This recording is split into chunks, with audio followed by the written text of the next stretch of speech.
quiet seaside town, an evil laid to rest centuries ago, has risen. An abandoned fortress deep in the swamp holds a secret that could save the village or destroy it. Now, a band of adventurers sets out to dig up the wounds of the past and bring the light of day to the roots of ruin. This is Tabletop Gold.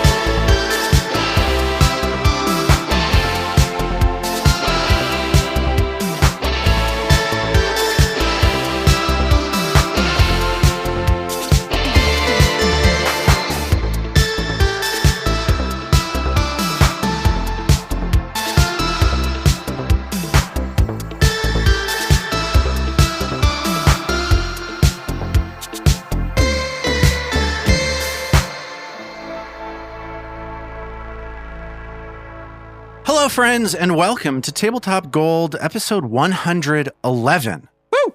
My name is Lars, Casteen. I'm the Golden Tyrant. Welcome to the show. Welcome to listening to the show. I hope you're enjoying yourselves. I hope you're having a nice time. I am joined, as always, tonight for this podcast record by the following people. Armet Humphreys. Hello. Good that time. Good that time. Zoe Chernicoff. Good that time. David the Tin Man Chernicoff. Good that time. Hello. And Robin Lange. Good your time. Oh, good your time. Is that the first time we've done that one? Is that a new kid on the block? We've done it enough that if someone did it before, we may have just That forgotten. might be an NKOTB. Yeah. Is that an NKOTB? Did we just do an NKOTB in here? High time we did, frankly, I say. David, we were chatting the other day, and you mentioned that you have been having a series of unfortunate coincidences, events, situations with a popular shopping application. David, tell me about tell all of us, tell the listeners about what's going on with you and Instacart. I have been unjustly banned from Instacart. TLDR, right to the heart of it. I guess I could have led up to that, but it may help. I think you'll have a happier time as you hear each part of this, understanding in advance where it ends up. Uh-huh. So we occasionally order groceries from Instacart. It's not even that common a thing, but every so often. And a couple of weekends ago was one of those weekends where, boy, did we just need someone to bring us a bag of apples and a thing of milk. And yeah, sometimes you want to do these things yourself, but you gotta call for help. You gotta enlist the conveniences of our modern world, right? Absolutely. And so we did. And the groceries were marked delivered at a very specific time. And I walked outside the house to the place where they would have been delivered, which is to say anywhere near our house. Right. And there were no groceries. And I immediately went on and said, I wish to report an issue. And the issue is that there's no groceries. There's been a grocery crime. Please. Yeah.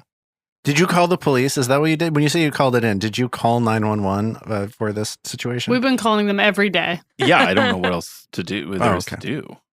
Yeah, and for some reason, I'm also banned from calling 911. I don't. Sir, we can't do anything about the toast that your child stole. This is an emergency.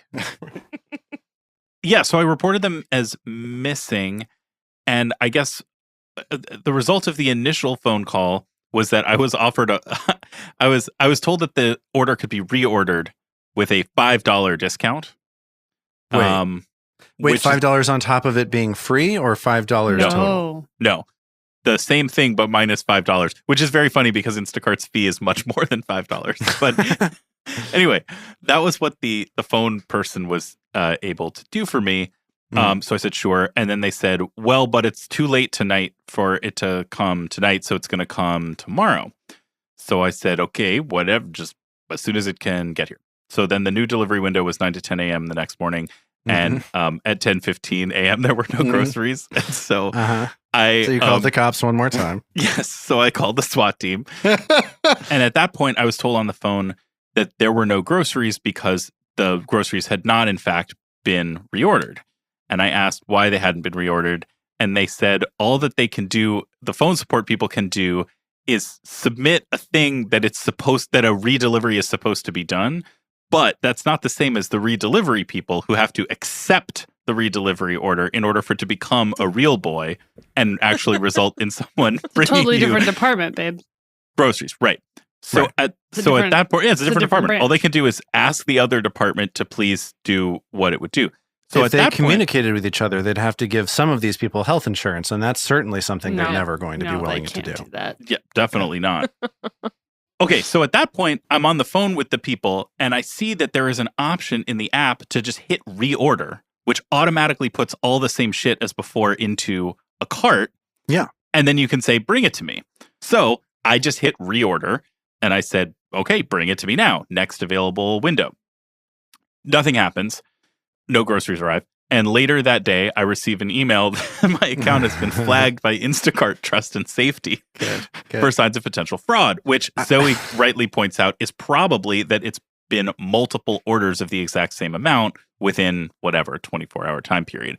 Right. In the email, the automated email I receive informing me of my now, of my Instacart court martial, I'm told that I can reply to this email. And my one reply to the email is my chance to submit evidence on my behalf. Due process. Uh-huh. So you get like one phone call. Instacart gives you one phone But call. also, Exactly. like, what evidence? The evidence you have is a lack of evidence. Is the problem? That is exactly the Right. point that I made in my email. I don't know how to present evidence of food that I don't have. Everything is evidence of this not happening. Well, and nothing. At which point, I then remembered we have a front door cam. And so I am also able to show that the front door cam did not detect any movement for like 45 minutes on either side of the supposed delivery time. So I send them a screenshot of that. I don't hear any word. And that's too bad.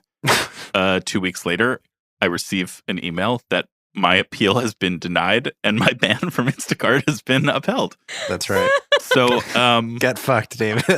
Which then prompted me to make the point, what better evidence is there that we didn't receive it than that we then were willing to pay for it again to get the same exact, like if we had gotten the groceries and we were trying to get away with it for free, would we have reordered another, like, we have children who need infinite snacks that they can refuse. Like, this is not an insubstantial grocery. Like, would you Right, it was a go and couple $100 order worth the of exact same thing? if we had ordered it and the plan was when it's delivered, say it wasn't delivered and get away with stealing it, what would have been the absolute most ridiculous thing to do? Immediately reorder and pay legitimately for all of the same groceries. I'm still curious, though, about the first time round. Did someone go, say they picked up your groceries, and then take your groceries? Well, the email upholding the appeal stated that there was GPS evidence suggesting that the delivery was made correctly. Yep. I don't Busted. Yeah, Have I you- don't know. Do you have what that woods could have around been your house? referred Have you to. found like an altar filled with groceries somewhere in the woods? Maybe they were on the wrong hemisphere. Maybe they just looked at the numbers but didn't get Oh, north and smart. west correct. Smart. Just something to think about. Yeah. I'm just Yeah. trying to come up with some idea here No, to I account appreciate for the any part lengths. of what's going I on. appreciate the lengths you're going to try to make sense of this situation because that is the exact opposite of what Instacart is. It sounds as though Instacart's system has no problems, and there's definitely no way that it's some idiosyncrasy of their platform that led to your current situation. Totally. And like, I mean, it's this kind of connects a little bit to the testicular pun problem. Like like Talk about Please. clapback. you Hey, that's You a real haven't- issue if you don't have all you've properly been doing is supportive trying underwear. to live your life interacting as a normal person in a normal way with these weird products, and you just No. get labeled as like As a ball you've been- maniac. You've been labeled as a ball maniac. I've been labeled as a banned grocery stealing, like malcontent. Yeah. Like The Moriarty of groceries. over here. thank you. I just wanted some stone fruit. Well, if you didn't want stuff to be weird, you should have been born at a different time. You goofed. Yeah. Which, incidentally, Lars, is also a really good motto for an underwear ad. I just I just want some want stone some fruit. stone fruit. That's true. It's stone fruit season, babies. So anyway, that's my Tale of woe. that's my most shameful Well, secret. thank you for sharing that. That's a miserable, upsetting, annoying story, and I hope everybody at home loves Future it. potential sponsor, Instacart. Yeah. I wish there was more of a coda. I do love the idea that since then we just haven't gotten any groceries. Like we're all so hungry. Just wasting away. We're out foraging. Let's move on. I got some stuff I want to share with you guys. Check this out. We got a review on Apple Podcasts from Jelly Time. What? Jelly Time says a number of very nice things about our show, but also adds, despite the worrying pro-mushroom stance of some on the podcast, I really recommend you give this one a shot. So we're getting some anti-mushroom people coming out of the woodwork. People are starting to understand what's really... Yes, Robin, what's going on? I'm just, mad about it. That's all. Yeah. Literally, I can't remember why already. It's already gone from my brain, but just 3 minutes ago, I almost made a mushroom reference. So there we go. That's because they've gotten into your mind because you eat them and they infect you with their spores. We are one with the hive mind.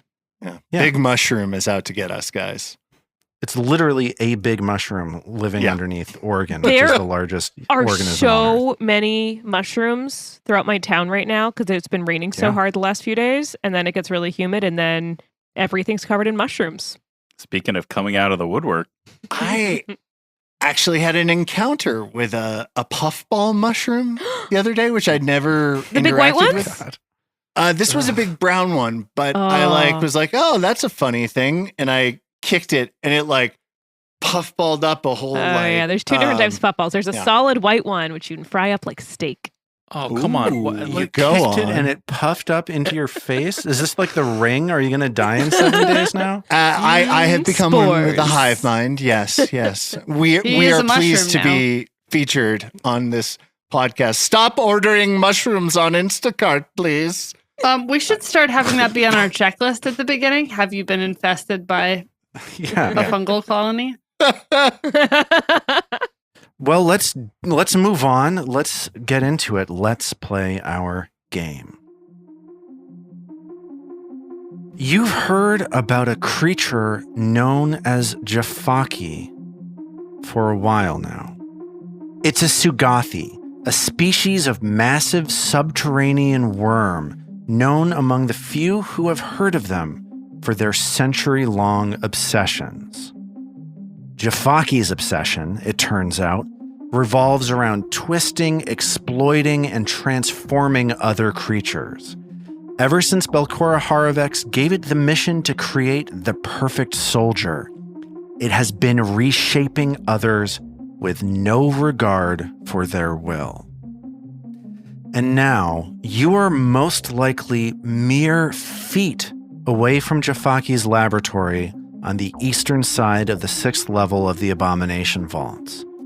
But you'll never find Jafaki or put an end to its inhumane process unless you're able to survive the attack of a pair of Dreshkins, Morlocks flesh-warped by Jafaki into strange, electromechanical spider things. And guys, we are picking up mid-combat.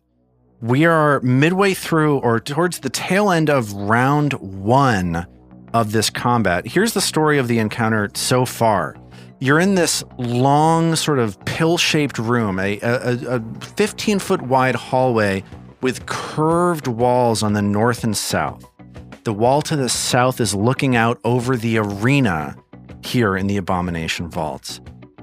And it's looking out onto the arena because that southern wall is a bit of magically transparent stone that you're able to look through like plexiglass.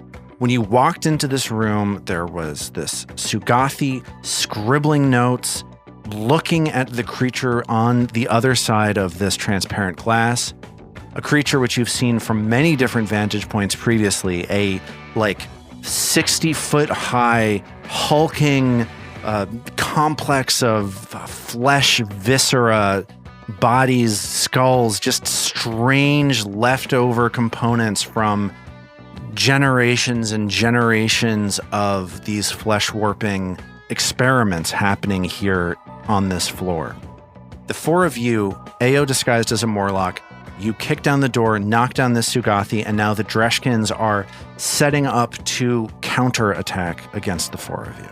Good luck to them. Sucks to your Asmar. Well, Dreshkins? we'll see who has Asmar, as it is now the Dreshkin on the far southwestern corner of the room. They're in the corner of the room. They're back pressed up against this transparent stone wall after Isthin slammed them with his staff and knocked them back, slamming into this stone wall behind them. As their turn begins, they shake their head and their blindness disappears as they acclimate themselves to your light. So they are now no longer blinded. They are instead dazzled. And this dazzled Dreshkin is going to run towards the other Dreshkin that is currently between Mag and Ao. Who forgot the thing where the Morlocks like to stack up? And it's like they're sharing a space together. These two Dreshkins that are standing in the same space, they're swarming around you, dancing around the of their spider legs, tiptoeing around each other as they're trying to disorient you as they launch a counteroffensive. They are focused on Ao, currently disguised as a Morlock, as the Dreshkin that just moved up to her reaches out one of its spider-like metallic claws, just goes and slams the claw towards not a Ao's high face. five. That wasn't a hello. Not a high five. That was a 21 to hit Ao. That's a Miss Misserson. Doesn't hit. And then they are going to attempt to claw Ao one more time as the two of them swarm together. These two Dreshkins sharing a space swarm around trying to hit Ao with whatever means possible. That one is a 27 to hit. That's gonna hit. Okay. What that means is that Ao feels this metallic spider-like puncture her for 15 points of piercing damage. Great damage roll. I rolled a 5 and a 6. Great for whom, Lars? Great for whom? Just great in the traditional definition. As in like the Great Gatsby. the huge. That guy was enormous. That Gatsby was. He was huge. I love Turning the idea green that I as well, yeah. I thought. It's the beginning of round 2. This Dreshkin scuttles across the room, misses Ao once, manages to connect, punctures this Morlock wearing a strange red hat through the side, and it is now Trill's turn. Trill, as her inspiring words fade from her allies, you see these two Dreshkins on the opposite side of your friends dancing around each other, trying to disorient and overwhelm Ao. What are you going to do? Just a reminder, we haven't learned anything about them that they're immune to mental traits, right? I think I told you that they were immune to mental they are? traits. Okay, I think maybe that was it. Maybe you did. Okay. So Trill will just go ahead and just do the straight up cantrip of Inspire Courage. Okay. And second action. Did I try Electric Arc last time? You didn't try it, but you did discuss the question of the Whether or wisdom not, behind yeah. using an electricity thing against creatures with electricity coursing through their bodies. Yeah. I mean, wonder if I just make him explode. I wonder whether it would make him stronger. We're all wondering something. Yeah. lot to wonder about. Yeah. Everybody's gonna wonder something. I mean, go for it. I'm also curious, so I don't want to. Yeah, Stop totally. you. So let's go ahead and for the one that's going to go next then, Okay. I'm going to go ahead and try Ray of Enfeeblement then. Oh, okay. Because I just don't have a lot of good attacks that I feel like are the right thing to do. Someone I'm sure is like yelling in the audience that I should be doing something else. The disappointment in Lars's voice there made me feel that either Robin or David was correct in their assessment. I'm just trying to make everybody feel really bad about every choice that they're making. I'm here to sort of act as an energy vampire for you guys. You're like so our if judgmental grandma. Yeah, I'm trying to be your judgmental grandma. Exactly. You're no longer our GM. You're our JG. Let's see if we can go ahead and enfeeble these guys. Okay. So you've got a DC 22 Fortitude save to make. All right, let's make it. Here I go. Oh, I think you have to make an attack roll first, actually. Oh, cool. That's a miss anyway, because that was only an 18. 18. Alas. So you fire this ray out towards this Dreshkin, and it dodges quickly out of the way. Its mechanical exoskeleton sort of jerking to the side as your ray dissipates harmlessly on the ground next to it. And it is now that Dreshkin's turn. That Dreshkin, I think, continues to be extremely upset about AO sending this massive telekinetic projectile across its boss. And that means that this is going to be a claw strike as it dances around, tries to disorient AO. Here comes a claw strike at full attack bonus.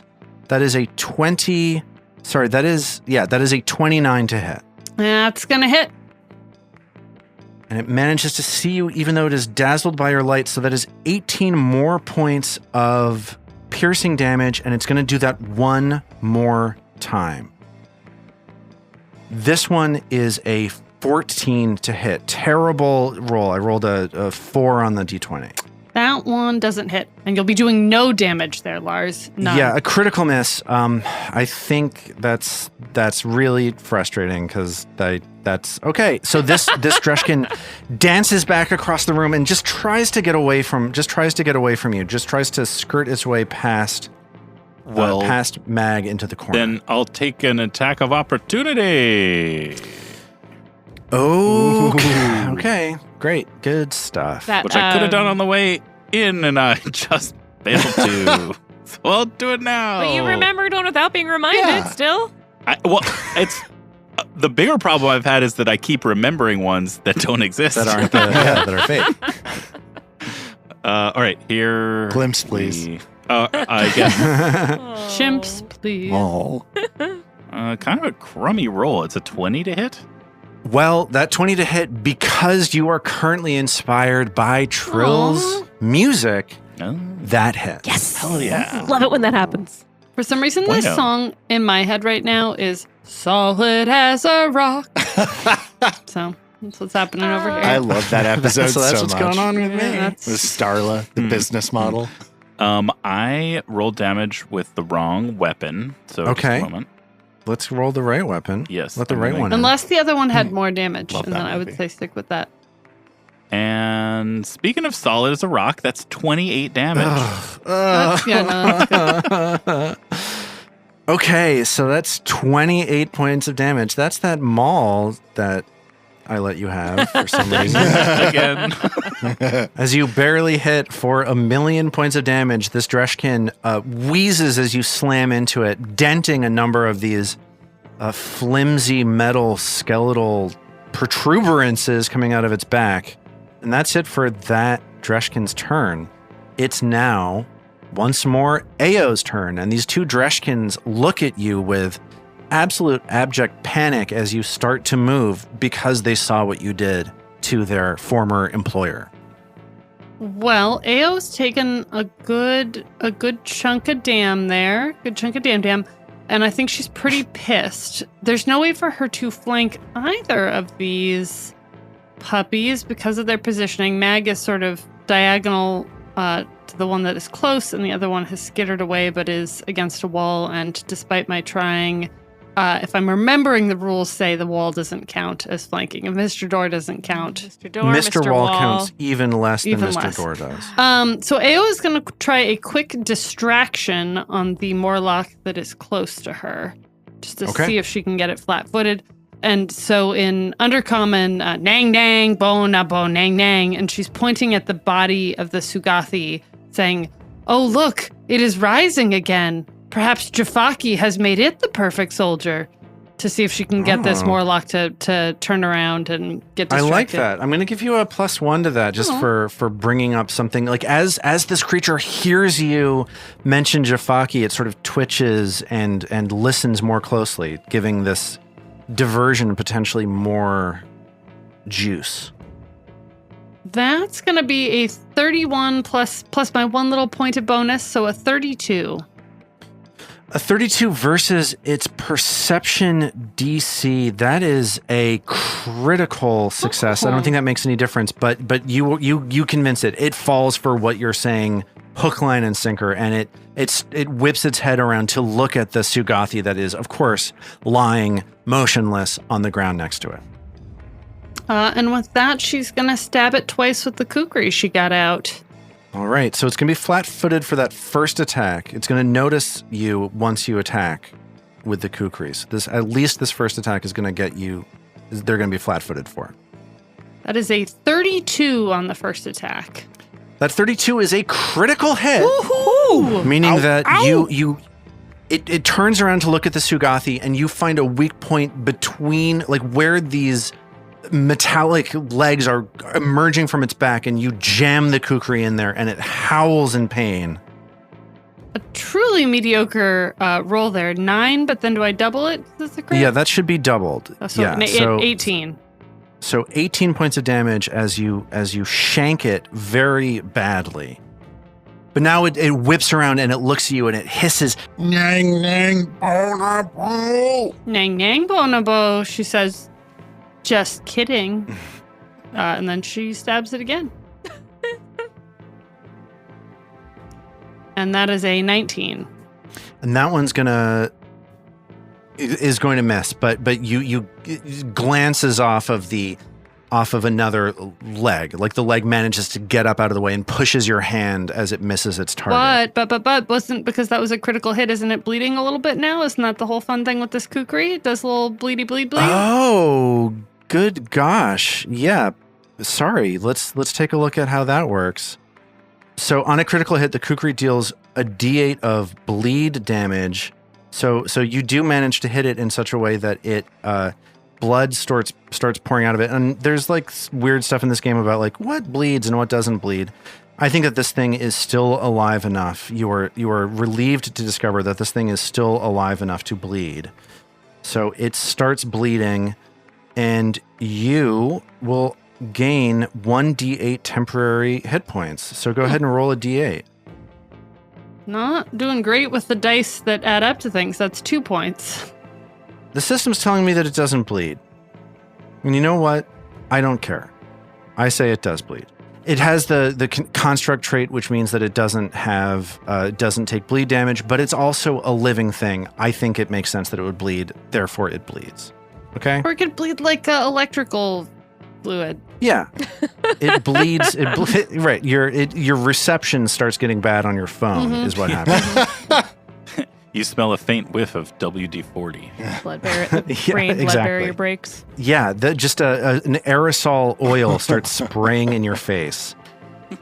And that's it for Ao's turn. Isthan sees Ao land another amazing massive hit in this combat, and it's now his turn. Yeah, and I'd like to start my turn by saying, if it bleeds, we can kill it. Shout out to all my Predator fans. Yeah. All of a lot of in-universe Predator fans here in the game.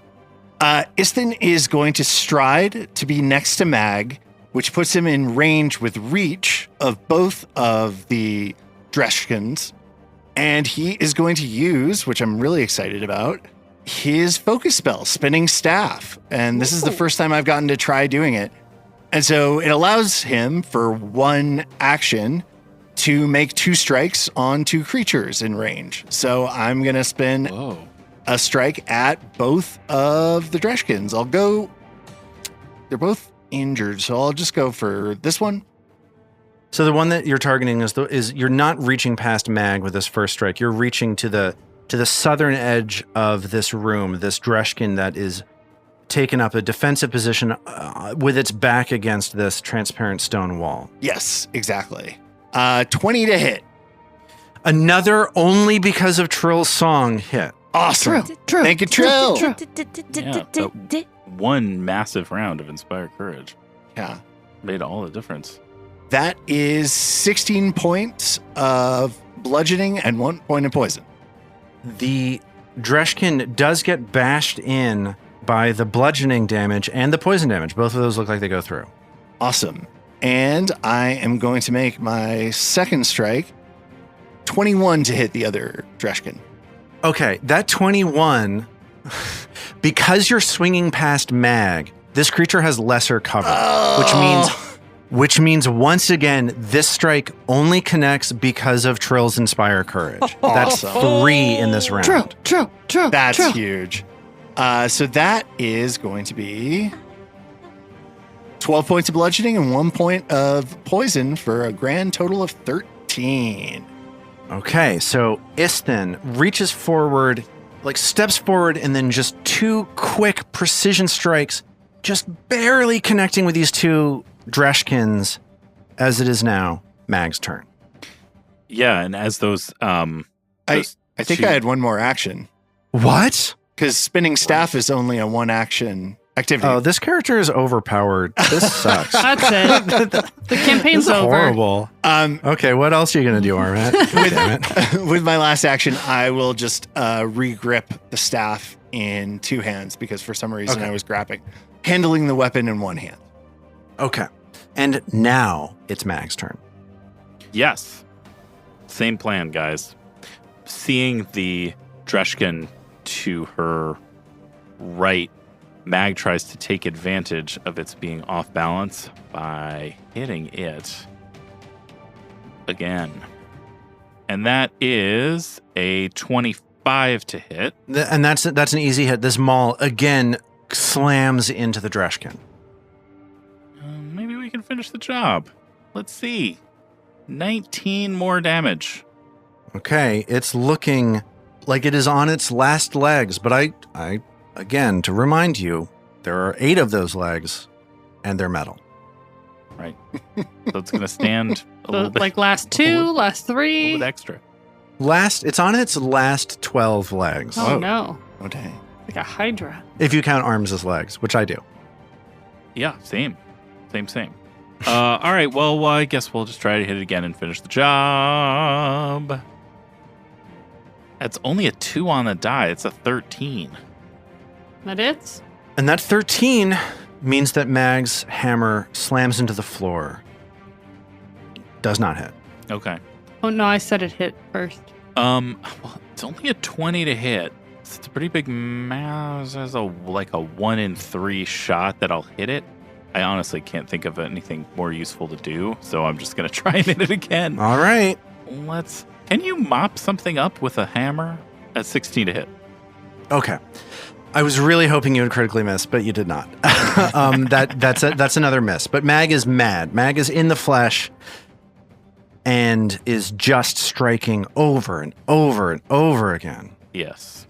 And as that third maul strike misses its target, the Dreshkin next to Mag saw Mag use an attack of opportunity. Their life is forfeit. I think they've identified.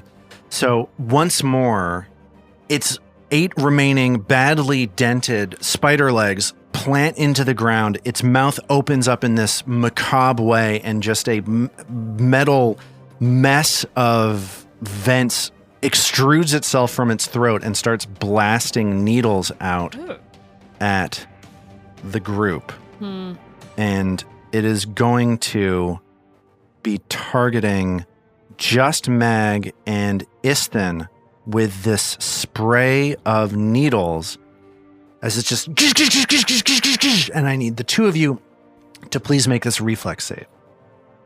That's 20 from Istin. 24 from Mag. Okay, Istin fails, Mag succeeds, which means that Istin is going to take the full brunt of 15 points of damage, a combination of piercing and electrical damage. Ow. But Mag is only going to take half. All right. And that's all 3 actions. That's a 3-action activity, as this creature is now basically set up helpless in front of Mag and Ao. At the end of its turn, that creature is going to take that bleed damage that I insisted it was able to take. So that is 6 points of bleed damage, which kills it. So Ao manages to cause it to bleed. It blood running all over its or oil rushing all over itself. Sets up on its metallic legs, blasts everybody, and then just collapses right in front of Mag. It's the top of round 3. Trill is now standing surrounded by her allies. There's one lone Dreshkin left in this room, pressed up against the glass, this transparent stone, and it is just erratically twitching and shouting, "Nang, nang, bonobo, nang, nang, bonobo." Poor thing. Oh. Give me liberty or give me death. I don't want to... Debate me. Changed my mind. Right.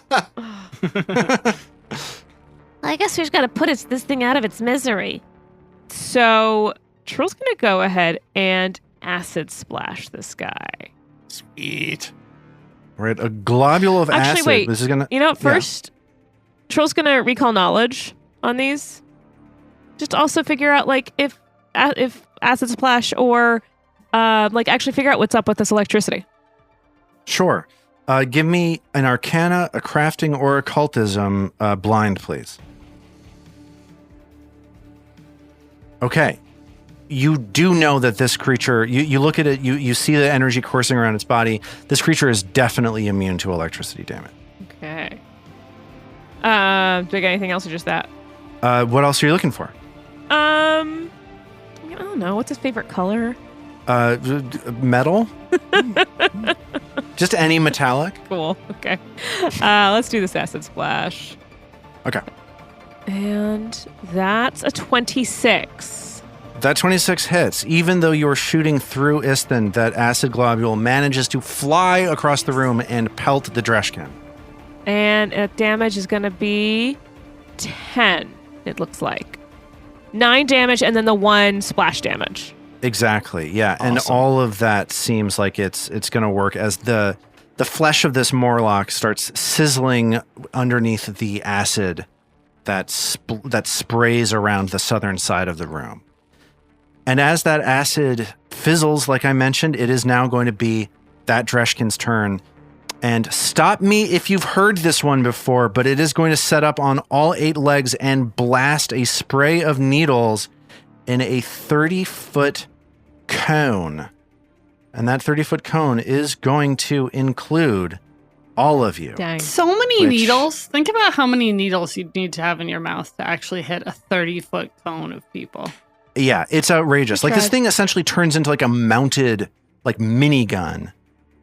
And you realize that this thing has been just massively reshaped from a Morlock. Like, it's not even close. This ain't your daddy's Morlock.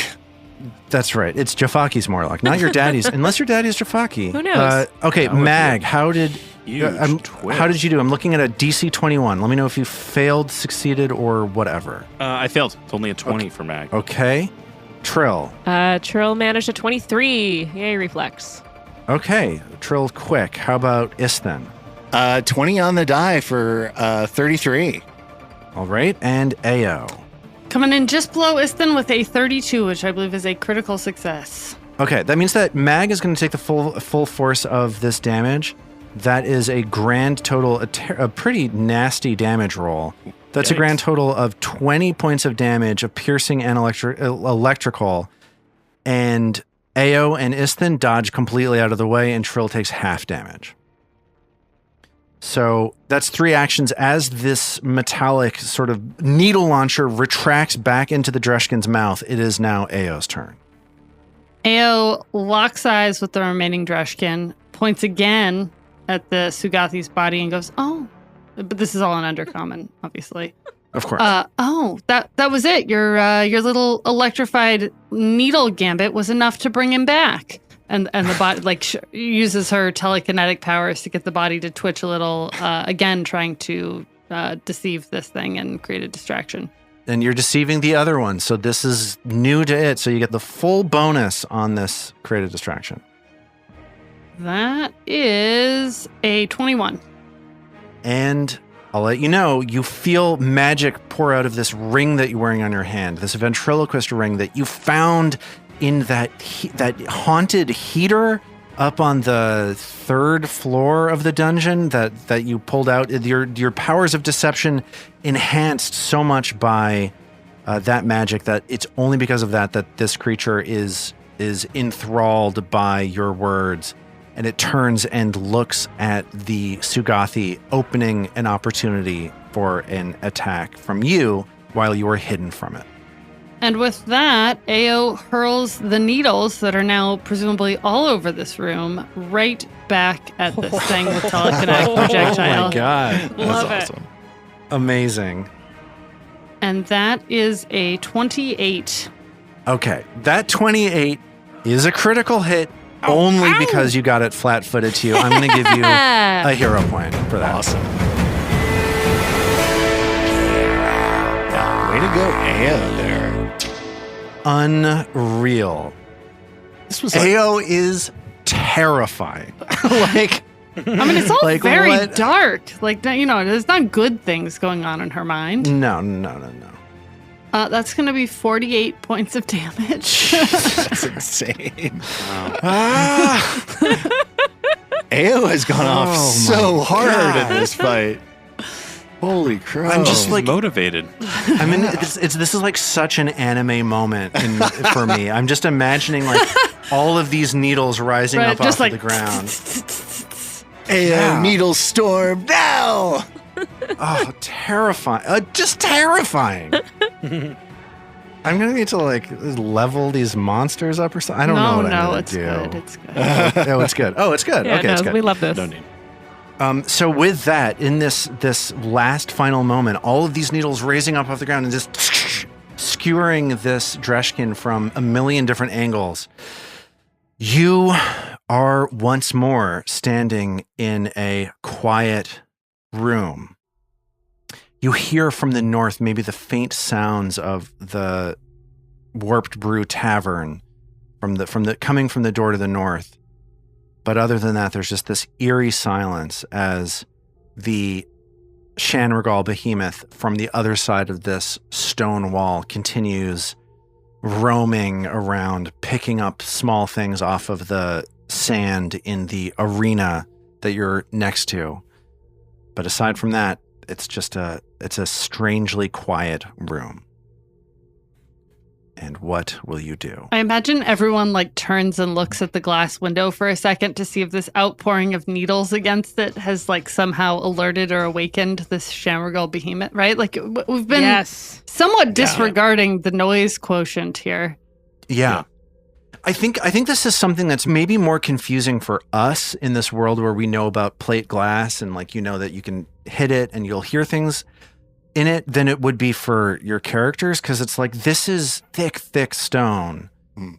There's no way anything that's happening on this side of the wall is detectable by it. So it's like, in a way, I think it's probably like a haunting sort of image with how frantic and messed up and violent that encounter just was, that this creature on the other side is completely oblivious. Fair enough. Well, Ao kind of looks around at everyone. She's like, okay, let's get everyone back in shape. She's like snapping, and on to the next. We have to be getting close. There wouldn't be this many Seugathis if Jafaki wasn't here somewhere, right? I mean, he's probably close to the arena. If he's not close to the Hydra, he's got to be nearby. And she pulls out her medical kit and starts. I guess Mag is closest to her, so she starts treating herself and Mag. Okay. And while she does that, she'll Come in and say, well, we should probably take a look at that notebook as well. and she'll goes over to investigate the corpse of Shanrigal and get the notebook and see what else is there. Istin will join her if that's cool. Absolutely. I will let you guys know what you find over there as soon as we resolve this healing. How is that first healing check that Ao is doing to herself and Mag? So the first one she does is a D20 check. She gets a 26 for 19 points of healing. And I think, how many? Oh no, I guess I need some more, but Mag, that gets, no, you still need some? Yeah, I'm not at full.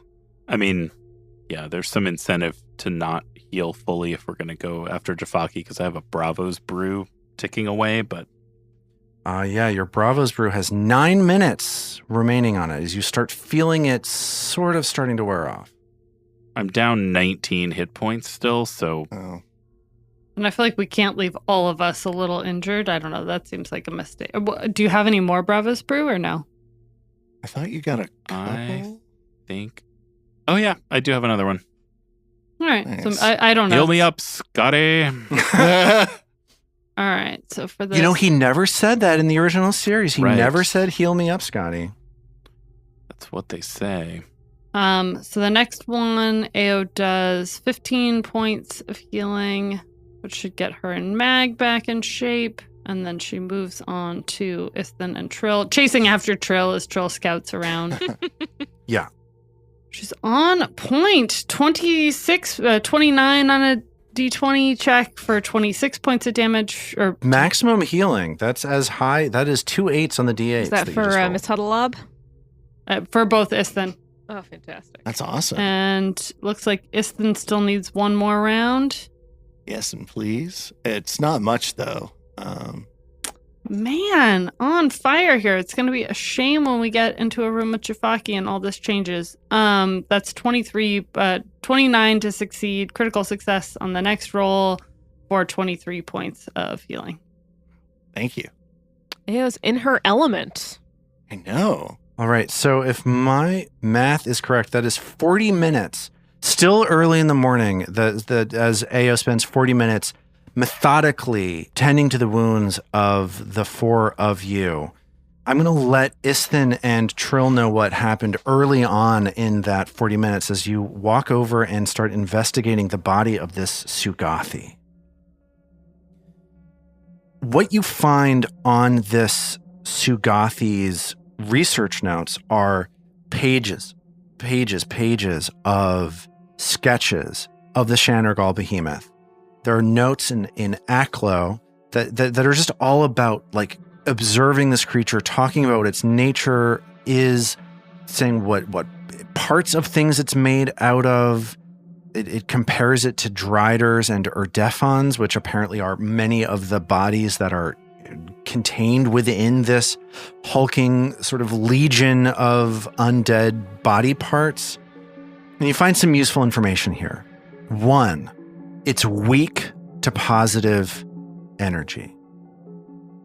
That's good to know. Two, that it is docile the way that it is. It's just moving around, roaming, etc., like just ambulating, picking things up, because Jafaki has been feeding it a constant stream of its failed experiments. Jafaki has been giving creatures that it's attempted to do the process to, creatures that it's just toyed with, creatures that it's just tricked into coming to visit with it. And it's given the bodies of these creatures to feed to the behemoth. It's a pretty upsetting thing that you're looking at. It's like a waste disposal system. Yeah. But like in a really gross, upsetting way. It seems as though Jafaki has multiple ways of disposing of the creatures that find their way into its control. There were those freaky puddles that were like eating some amount of viscera or whatever. I mean, yeah. There's nothing. Ochre Nothing here jellies, is, right? I guess, wasted. In a pretty gruesome way. Yeah, and it's like nothing here is wasted, and nothing here is like exactly like like there's something. I imagine this strikes all of you that it's like the creatures that come to Jafaki that eventually wind up being fed to this behemoth. Every one of them that you spoke to came willingly. Like they're all signing up for, they're not signing up for exactly this, but it's a more like insidious sort of system that Jafaki has created here. Well, each Seugathi Seugathi is capable of like these mental, right? Like they may all be coerced. It can confuse us, so it can presumably, like coerce other sorts of creature. But it seems very brainwashy. And like we know these things have that kind of capability. I think this is a moment where for Trill reading through this, it's almost like a light bulb is going off, because while she's been very supportive of AO, there's also been in the back of Trill's mind this question of, well, why are the Morlocks coming here by choice? If this is really their choice to be improved in this way, then do we need to stop Jafaki for that reason? Is there another reason? But in reading these notes and seeing that the quote-unquote failures are essentially just tossed into this trash chute that is this Seugathi, it's this moment of this awareness for Trill that they're all being tricked into this essentially, and that Jafaki as the mastermind could give two craps about the Morlocks that are coming in and just whether or not his experiments their experiments are successful. If I can add one more sort of wrinkle to that. This Seugathi has been watching this Shanrigal behemoth for long enough that you can sort of trace back through the pages and see that this thing used to not be as big as it is now and not be as hungry as it is now. So the demand to feed this thing is getting greater and greater all the time.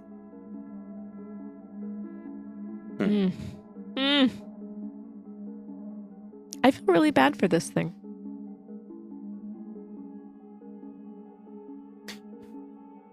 We could let it out, We'll do what we did with the wolf. We'll bring it up to the woods, and we'll just... No, what we really need to do is figure out a way.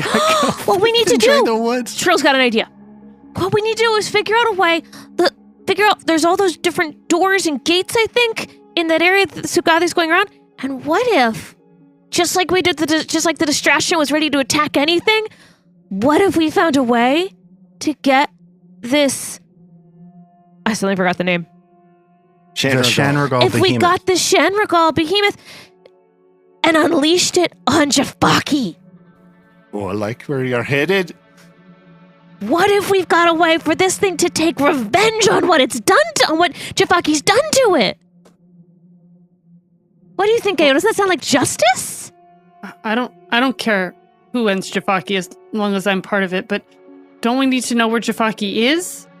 We can't just let this thing out. We got to find Jafaki to try and direct this thing. And Trill starts looking around for any other doors in this room.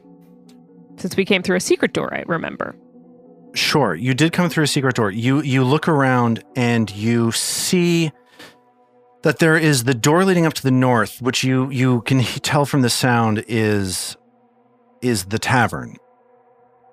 There's also a door leading off to the west. This one, not a secret door. So there's essentially the secret door you came in from leading off to the east.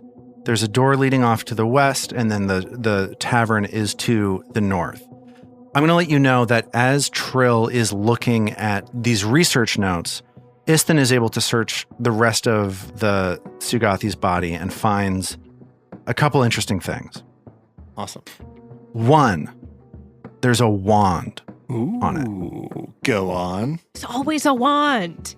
Yeah, there's always a wand on these creatures. That little arm is also Istin recognizes the spell on this wand as the spell Illusory Creature. Oh, cool. This is a level 2 illusory creature, which, and basically the way that it works is that it can't speak. It sounds, smells, and feels believable to the touch.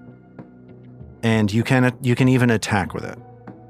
Cool. But illusions also have rules in this game of like, if you create an illusion, there are checks to disbelieve that illusion. So whatever it is that interacts with it is going to get perception checks to see if they believe it.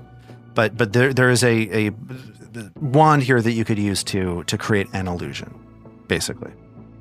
Are you gonna take that? Who do you think wants this? I mean, I will happily take it. I feel like this Sounds Yeah, very feels AO's. very Yeah, AO's. totally. Yeah, AO's alley to have a Yep. Agreed. pretend Throw that animal. out I Yep. really want it, but I think it makes more sense for AO to have it. All right. If I don't use it in a couple of, if next time we're in town, I can always shuffle it off if it doesn't get used. Excellent. Oh, I can't see why we wouldn't use this. This is great. And if it's fun, Yeah. we can buy more, right? Sure, you got to buy something with the money that you're getting, I guess. So use it on Jafaki. Ooh, I know what I want to get next time we're in town. Istin also finds tucked into a pouch on like a small leather holster that this wand is tucked into. You also find deep in this pouch a blackened, sort of tarnished silver key. Ooh, Mm. cool. Love finding keys. Yeah, If you'd like to, you could potentially tuck that into the bag of holding. Yes, absolutely. Yeah. You put it in the Isn't there a section The for key. keys? yes, the key section. You can put it into the section that David has now gone into the bag of holding and actually put Yeah. all of these Correct. insane categories into our game. So now I know as the GM, as I'm like pulling this item in our interface into the bag of holding, I'm like, oh, that should probably go in Abomination Vault's unique items is probably where that should go. Hmm. It's so well organized, Is David. that where it should go, David? Is that a good place for it, do you think? It is a good place for it, and if you mislay it, I'll happily reconfigure. I don't know if I believe the word happily there, but okay, good. Oh well, whatever. The thing that I experienced where happiness used to be. Okay. Oh, God. Oh, and here's the pouch in the bag where happiness used to be. I'll just put it Yeah. right in there. Right. The negative space in the bag. Ah, the sucking void. Got it. Oh. Thelonious Monk said he grooved on the horrible sucking absence. So we reached the end, the tail end of that 40 minutes of healing time. Trill's looking around for exits. I don't know if there's anything else you want to do before you move on, but those are the three exits. One to the west, one to the east, and one to the north. I'm a little also curious just about the bodies of these constructs of the Distrakans. Yeah, they don't seem like they've been given any items. Like, More spikes we could take. Electric spikes. yeah, nothing that really seems particularly useful. It's all sort of now this non-electrified scrap metal. But it doesn't seem as though it's the seugathis style to equip the creatures that they create with anything of any use. It just seems like they sort of build them to be standalone things, and that's it. Ao grabs a few select teeth and needles for her pouch, but I don't think she has anything. She's my take is the door that goes off to the west. Agreed. Is our place to go, but she's sort of just sitting there, arms crossed, tapping her foot while everyone finishes up their investigation. Can I say in this time Istin refocuses as well? Sure. Awesome. Of course, Thank of you. course. So you're approaching this door on the western side of this long hallway facing into the arena. And what are you going to do? Can Ao's disguise extend into looking more like a distraction? Or like, are they too big? The Distrachon is too big, but the Dreshkin, it really depends on which of the two very similarly titled monsters you're talking about. Dreshkin is fair game, but because they're medium sized, but the Distrachon is large, so that's outside of the bounds of the Wait, what were we spell. just dealing with? There's too many. the Dreshkins. Okay, then she changes. She's like, hold on, I can make this a little better, and she changes her Morlock form into a Dreshkin. Okay. So now Ao no longer a normal Morlock, but now like an electrified, strange, twitching spider Morlock. I was also getting very confused with the Desterchan and the Dreshkins. It's weird that they put them in the same place. Yeah. Yeah. Just And give they them have the slightly same- different names. Same name. Just slightly, you know. I'm also now just thinking Destra-chan, like it's like the Japanese diminutive form of. Oh, sure. Oh. I didn't know that. Okay, so Ao glamours herself into a Dreshkin, a twitching electrified Morlock with spider legs and a red hat. What else is going on? Isthin will be searching. Okay, so Isthin starts searching for hidden things. Who's opening this door? The I think AO, AO. right? Yeah. In disguise. Checks out. So Ao pushes this door open, and you're immediately hit in the face with this smell. Oh. There's a stink of rot. There are, it's like you're looking down the hallway as you open this door, your light extending down this hallway into what maybe one day was a locker room or a spa or something like that. And as you open the door and step in, you see that there are the doors to 4 changing stalls. And the reason that you can tell that they're stalls is that the doors don't extend all the way down to the floor. They leave a little bit of space, like a foot and a half. And from underneath those doors, you hear like a kind of scratching sound. And every once in a while, you see a little bit of a claw reach up from underneath that stall and start scraping at the underside of the door. I said it was like a foot. It's a couple of inches, and these little hands Oh, no. reach through and claws sort of clamber at the doors that you see are covered with claw marks from these myriad creatures trapped on the other side of these stall doors. Cool. Oh, so it's not just like 2 hands. It's like dozens of little pawsies. Like 2 hands from each door. Each of these stalls seems like it contains at least 1 creature. Are the hands cute? Yes. Like it's like a Hello Kitty. It's Bad Bats Maru from Hello Kitty stuck underneath this door. But again, you smell this like smell of decay. You see that there are clockwork mechanisms Oh, no. attached to each of these stall doors, connected via pipes and things like that to a lever right behind you as you step into the room. It doesn't seem as though whatever is behind these doors is able to get out, although it seems like they desperately want to. But as you are standing next to these creatures, I need each of you to please make this fortitude save as the stench from whatever it is that's behind these doors starts permeating your body. Okay. How did each of you do? We have a DC 16 on this save. Trill got a success with a 23. Just a 16 for AO, so whew. Close call. Mag squeaked by as well, 17. Isthin got a 17 on the die for a 29.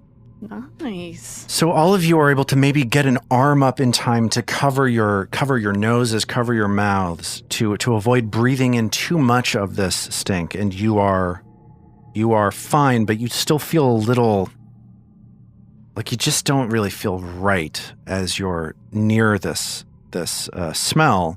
But Ao, as she steps into the room, her light extends to the far western side of this hallway, this locker room sort of place.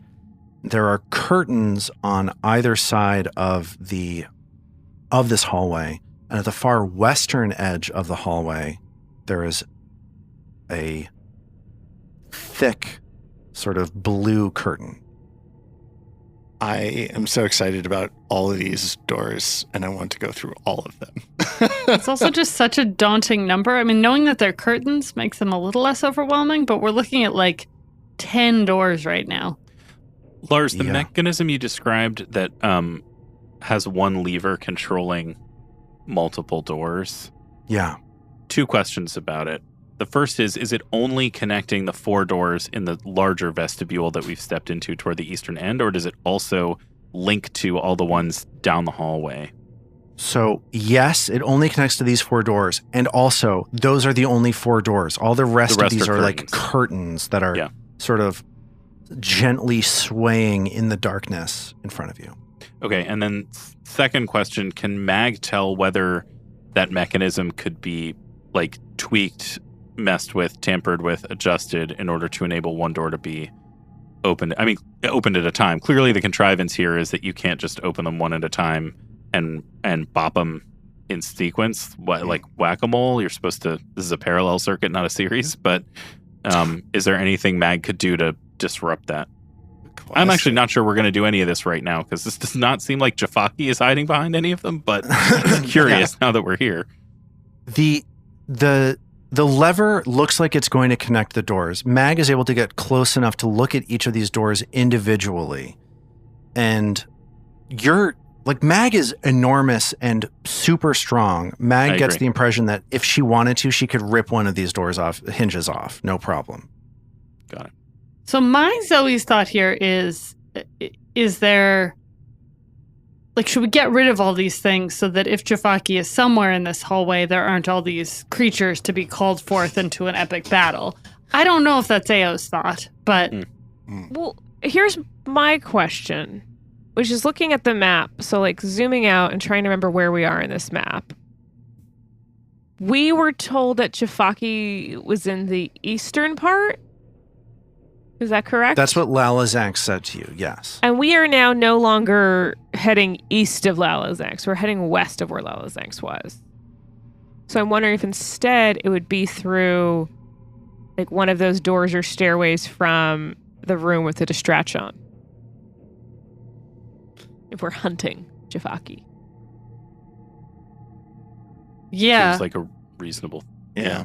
I mean, I think we don't know. Because I think you're right when you say it, like, oh, we look down this hall, this doesn't feel like Jafaki's hall.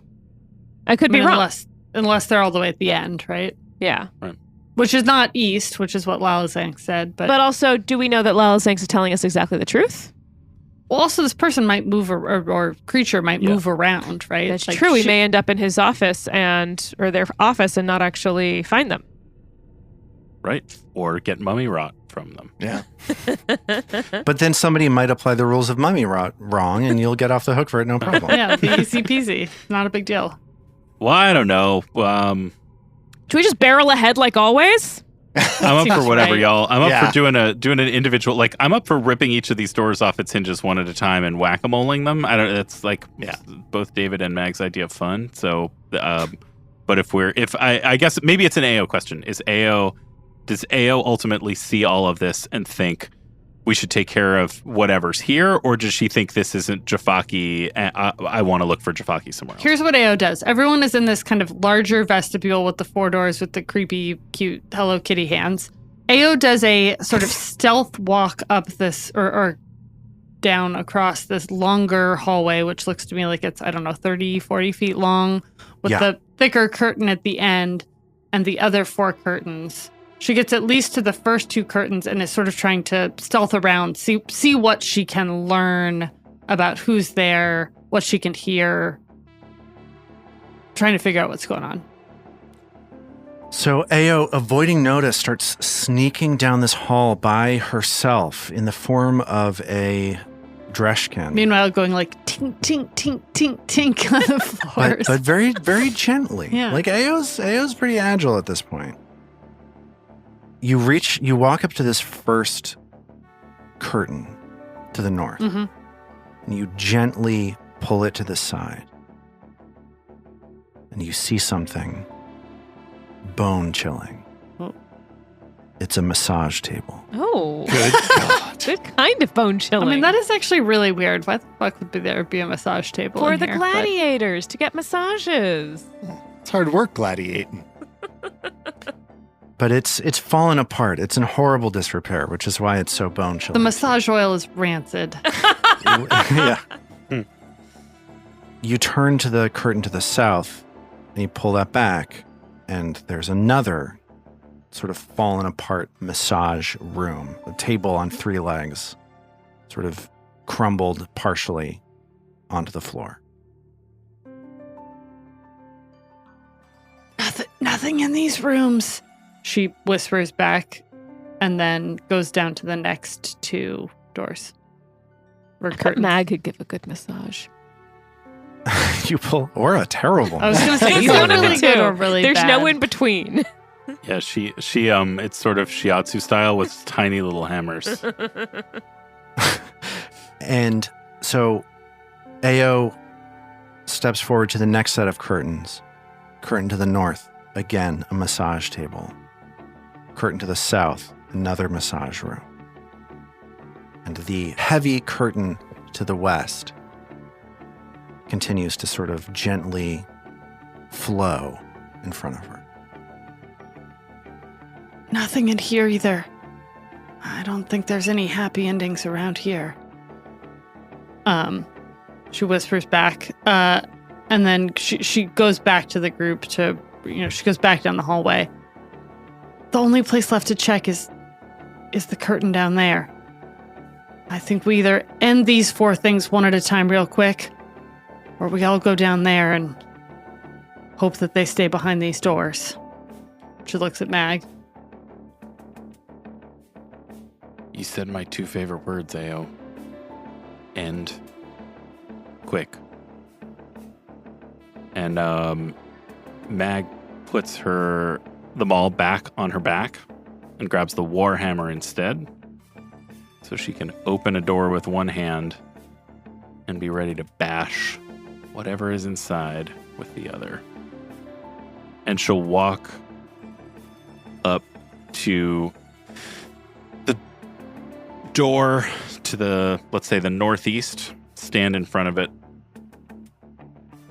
She checks that her friends are behind her. She raises that warhammer in her right hand, takes a deep, slow breath in and out. And then with her left hand, she rips the door off its hinges. And we'll pick up from there next time. What if it really is just a little Batsmaru behind that door?